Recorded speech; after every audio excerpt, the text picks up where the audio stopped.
Hi and welcome back for another Food Favourites video. This time it's my July 2016 Food Favourites. This video is a little bit later than I would have liked because my camera was being repaired, but I did have a couple of things I wanted to share, so I'll just get on with it now. My first favourite item is my cookie press, and this is an OXO cookie press, and basically all cookie presses are designed to push through soft biscuit or cookie dough through a decorated disc, which results in cookies with elaborate or intricate designs and shapes, and you can produce them very quickly and consistently because you're just doing it through the cookie press rather than by hand. My mum and I used this for the first time together, and we had so much fun making the biscuits and then decorating it, and also figuring out how to use this because we didn't realise at first that you're meant to, when you punch out the cookies, do it straight onto the baking sheet, not leaving a gap, a bit like this if my hand were the baking sheet. And we were starting to do it from above, which extrudes the dough through the press rather than resulting in a cookie. So that was loads of fun. And we particularly like the teddy bear decorative discs, which made cookies in the shape of little bears, and then we decorated them with sprinkles. It was very childish, very fun. But we also like the bunch of flowers, which is here, which is very, very intricate and wouldn't really be something you could do by hand without a cookie press. The OXO cookie press also comes with quite a few decorative discs, such as a Christmas tree and a snowflake, which would be absolutely perfect for Christmas and would make beautiful gifts. So that's the OXO cookie press, and it's loads of fun, produces lots of really beautiful biscuits really, really quickly, and I think would make for a great afternoon of cookie baking, especially with kids, but obviously adults can enjoy it too. It really took me right back to my childhood, even though I didn't have one of these when I was a child.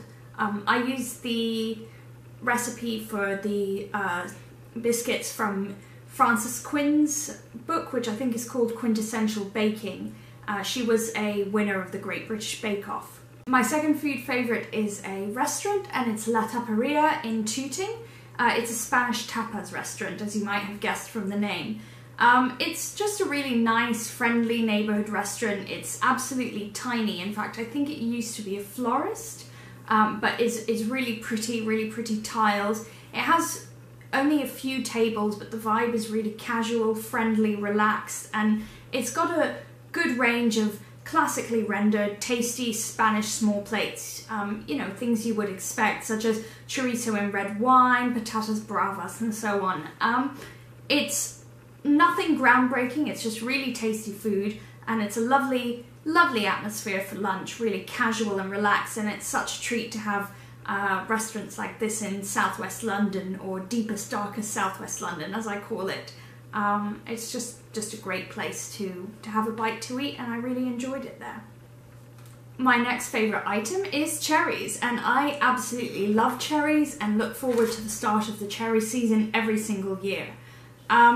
I particularly look forward to the arrival of picota cherries, which are available from Sainsbury's in packs costing about £1, so it's really cheap, and they kind of herald the start of the cherry season. They're available from June, and picota cherries are sweet with a tiny bit of tartness, and they're quite firm and crunchy, which I really enjoy, and they're quite small.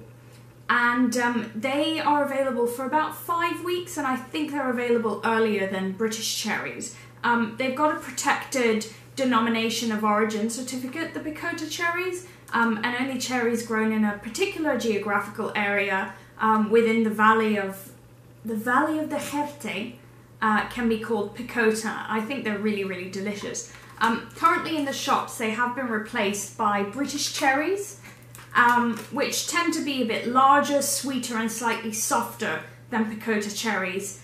They are also a little bit more expensive, but they are delicious. I love cherries. I would eat them all year round if I could, but they are seasonal, so I don't. I don't tend to go for the ones which have been imported over a very long distance, because I just don't find that they taste as good as they do when you wait for them and really anticipate them. So cherry season will be drawing to a close, so I would really take advantage of them, and I am doing so at the moment. Love cherries, love them from anywhere really.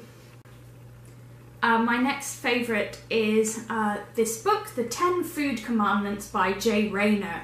Jay Rayner is a journalist and restaurant reviewer for The Observer. He's quite famous in the world of food, very well known. And this book is a very short set of polemical essays about food, presented as commandments for eating in the 21st century.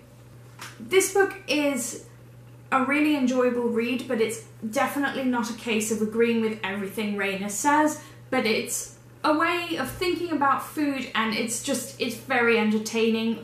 Rayner is a really good writer. Sometimes he comes across as a little bit self-satisfied, and maybe he's a bit brutal and unequivocal in some of the things he says, but his chapters are snappy, they're breezy, they're enjoyable to read. This is a very small, slim book, and I found it absolutely perfect for the tube. It was very digestible and just very enjoyable, even if I wasn't agreeing with literally everything. And that is The 10 Food Commandments by Jay Rayner, and this is published by Penguin, and it's about £6 if you buy it in the shops, which is really good for even for a paperback these days. I would recommend it. I thought this was going to be short and sweet, and indeed we're now at my final food favourite for the month of July, and it's Lindt Lindor chocolate. I try not to buy and eat too much chocolate actually, but sometimes a craving just can't be denied, and when I do have a craving for chocolate, I prefer eating milk chocolate. I do sometimes try and brazen it out with a square or two of dark chocolate like people say you should, but I don't actually find that dark chocolate is as satisfying as people say. When you want creamy, rich, sweet milk chocolate, dark chocolate usually isn't going to do it for you. Lindor truffles are some of my favourite chocolates that you can buy in the supermarket, and this bar was on offer, so I just snapped it up. And I don't really know what to say about it other than that it's absolutely delicious. It is sweet, obviously, it's milk chocolate, it's very creamy, it's absolutely melt in the mouth, and in the middle of each square is this soft truffle interior, so you have the kind of slightly crisper outside of the chocolate and the molten centre, and it's so delightful. The textural contrast is fantastic. It is a treat, obviously, but I find it well worth eating. I think it's so delicious, and it's currently on offer in Sainsbury's as well. So definitely check this out. Lindor chocolate is really, really nice generally, and this is a step above Cadbury Dairy Milk because of the fun molten centre, even though I really do like Cadbury's Dairy Milk as well. Not dissing. So that's Lindt Lindor chocolate. And those were my food favourites for the month of July. As I said, really short and sweet, and hopefully my August food favourites will be here a little bit sooner than the July favourites because we're almost at the end of August. Thanks so much for watching, and see you next month. Hi and welcome back for another food favourites video. This time it's my July 2016 food favourites. This video is a little bit later than I would have liked because my camera was being repaired, but I did have a couple of things I wanted to share, so I'll just get on with it now.